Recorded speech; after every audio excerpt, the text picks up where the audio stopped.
everyone, today I'm filming a video on food dye sensitivity.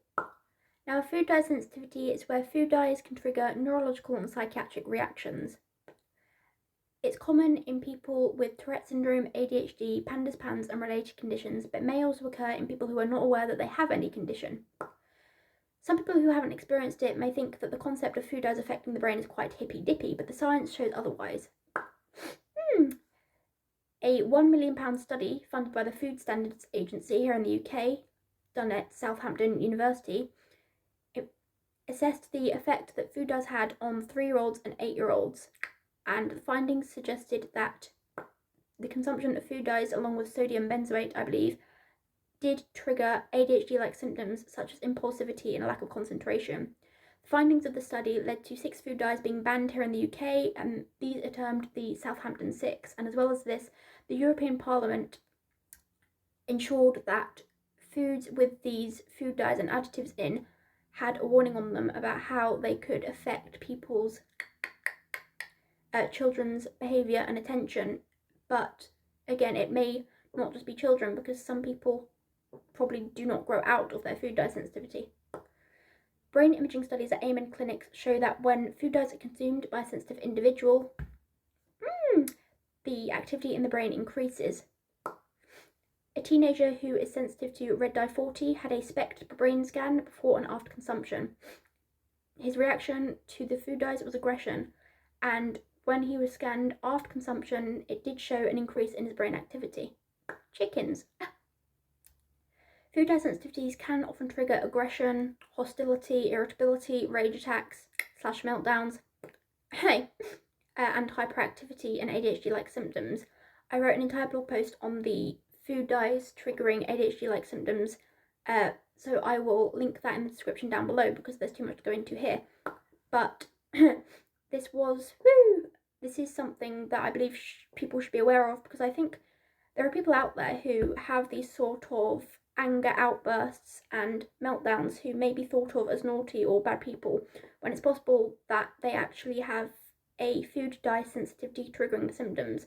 But of course, it's not always a food dye sensitivity, as there are many other factors that should be considered. But this is something that I believe is important for me to talk about, because when you go to the doctor, with these sorts of things, they don't usually recommend that you look into food dyes, because it isn't a diagnosis in itself. It isn't a mental health condition. It is something that can trigger and exacerbate symptoms, and you are unlikely to find out about it unless you look into it yourself or have a parent who looks into it. I was very lucky that my mum did a lot of research when I was younger to find out about it. Now, in my own experience, as I said, my mum found out about it when I was 3 years old. She did research because I was having a lot of meltdowns and I was becoming very violent and aggressive, and she didn't know why a 3-year-old was doing this. She knew it wasn't toddler tantrums, she knew it was something more. So she found out about food dye sensitivity. She eliminated food dyes from my diet, and there was a huge improvement. And she knew that it wasn't just it wasn't a placebo, because I was too young to really know what was going on. I was too young to understand why these certain things were being eliminated from my diet. Woo, spinach. But yes, when I was 10 years old, I went out with friends and I would consume food dyes because I would go out and buy sweets and candy and things. And this caused me to have rage attacks when I came home. And as well as this, sometimes when I was at family members' houses, I would have food dyes because they didn't really understand my food dye sensitivity. But this would mean that my parents could always tell, because I would come home and have a reaction. As a teenager, there were instances where sometimes I would accidentally consume food dyes. When I was 13, I had something and came home and I was really anxious and realised it was because of what I ate. When I was 15 or 16, I ate a tiny crumb of something and spinach.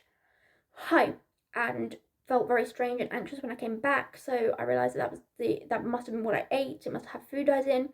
And when I was 12 years old, I made a whole video about this, but I was on medication that had a food dye in. The medication made me cry all the time, be very anxious and panicky, kind of lose sensation in half my body. And my parents just knew it wasn't the medication itself. They believed it was the food dyes, and they were right, because I changed to a different brand of the same medication. It just had a different food dye in, and I was fine. So That's how my food dye sensitivity affects me, but it affects people in many different ways. People in the Tourette's and tic disorder community say that it triggers rage attacks sometimes. Woo! And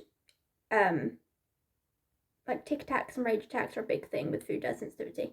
I believe it's important to know that food dyes are in a lot more than you may expect. Lots of people think food dyes are just in sweets and candy, but they're actually in cheeses, crisps, and loads of other things that you consume on a daily basis. So it's really important to read the labels.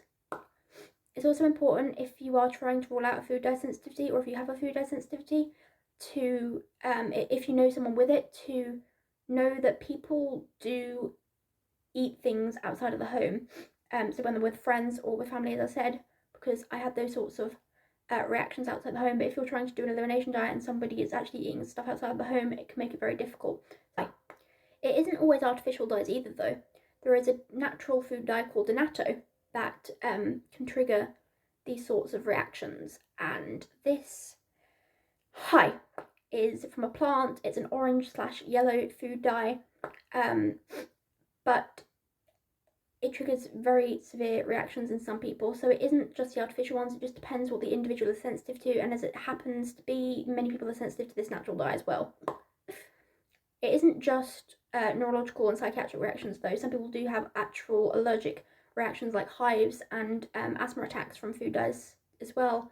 My dad, I believe, has asthma attacks from food dyes, so for me it's just different. It affects the brain. As well as this spinach, as well as this, the reaction may not occur straight away. Sometimes it occurs hours after consumption. For me it's about 6 hours after consumption. Someone else it might be about 7 hours or something like that.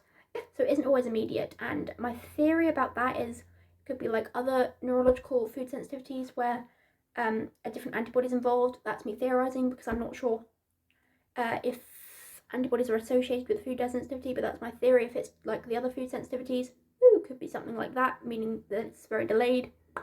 But yes, I do think it's important if somebody has rages and anger outbursts and hyperactivity that fluctuates, that food dye sensitivity is looked into.